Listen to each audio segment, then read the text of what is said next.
Zamanımızın залкар алымы болгон бир эмес эки муундун тарбиячысы Шахидул Минбар Мухаммад Саид Рамазан Албутиге таандык. Бул адамдын көзү өтүп кеткен. Алла Тааланын өз мээримине, рахматына алган болсун. Келгиле, исламга ушундай өңүттө чакыралы аттуу эмгегин пайдалануу менен ислам чакырыгынын өкүм, эреже, адеп тартиптерин камтыган баяндамабызды баштамакчыбыз.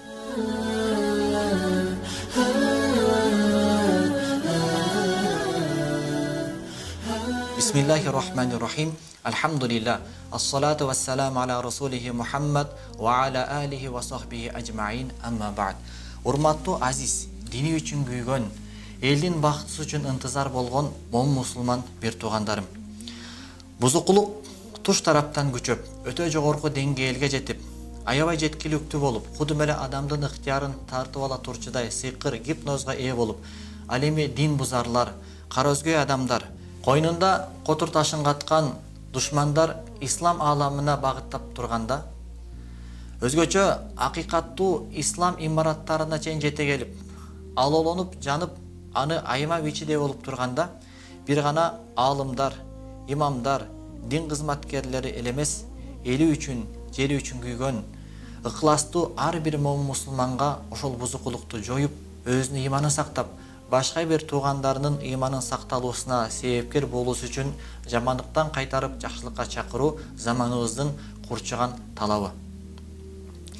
Урматтуу бир тууган, 20-кылымда ислам ааламына тарыхта болуп көрбөгөндөй чабуул жасалган. Атеизм, марксизм, материализм, дарвинизм сыяктуу идеологиялар масштабтуу деңгээлде дүйнө жүзүнө жайылып, кудум күн сыяктуу исламды жер бетинен өчүрүүнү каалады. Бирок жараткан Алла Таала Кур'ан-ы Каримде айтмакчы: "Юридуна лиютфиу нураллахи биафуахихим, валлаху мутимму нурихи валау карихал кафирун." Дин душмандары Аллахтын нуру болгон акыйкат ислам динин ооздору менен өчүрүүнү каалашат. Ал эми Аллах Таала алардын жаман көргөнүнө карабастан ал нурун толуктай берет деген аяттын акыйкаты жашообузга чагылды.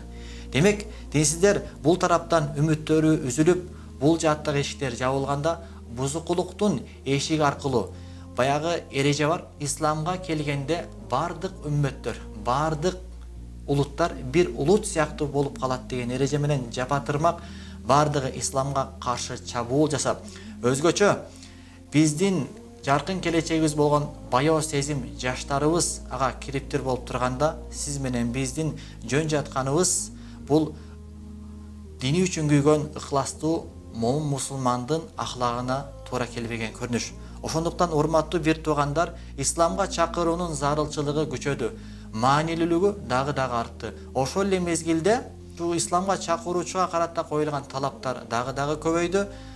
Чакыруучу адам сактык менен, этияттуулук менен, сергектик менен, баам парасат, кыраакылык менен, илим менен, билим менен жана өзүнүн сезимдерин аралаштырып албастан чакыруусу өтө зарыл. Болбосо көп учурларда адам өзү билбестигинен улам, же болбосо эмоция сезимдерин аралаштырып ийгендигинен улам, күтүлгөндөн тескери натыйжа чыгып, келечекке карай жаман натыйжаларды берип, кала берсе арты үзүлбөгөн терс көрүнүштөрдү алып келет.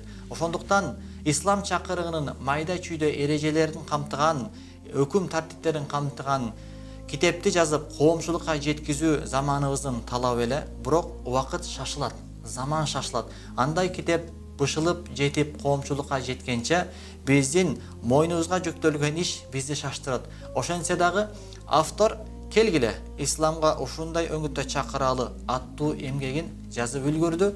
Бул эмгек бир тайпа экинчи тайпага карата өзүнүн, бир жамаат экинчи жамаатка карата өзүнүн бир артыкчылыгын, кыйындыгын көрсөтүүгө даллаттанбастан, бир адам экинчи адамга карата өзүнүн бир артыкчылыгын көргөзүүгө аракеттенбестен, бардык үммөт жапатырмак бир жакадан баш, бир жеңден кол чыгарып, ошол бузукулукту жоюп, коомчулукту элди жакшылыкка чакырып, жамандыктан кайтарууга ушул китеп салым болсун, бир чөнтөк китеп катары жардамчы болсун. Бардыгыбыздын мүдөбүз, максатыбыз бир, акыйкат болгон Аллах Тааланын дини адамдарга жетип, түбөлүктүү бактылуулукка алар ээ болсун. Урматтуу бир туугандар, демек бүгүнкү заманда исламга чакыруунун маанилүүлүгү өтө күчөп турганда, ошол эле мезгилде ислам деген чоң бир деңизге, ал исламга чакыруунун адеп ахлак, илим билим, эреже тартиптери менен куралданбастан туруп кечип кирип кетүү дагы олуттуу.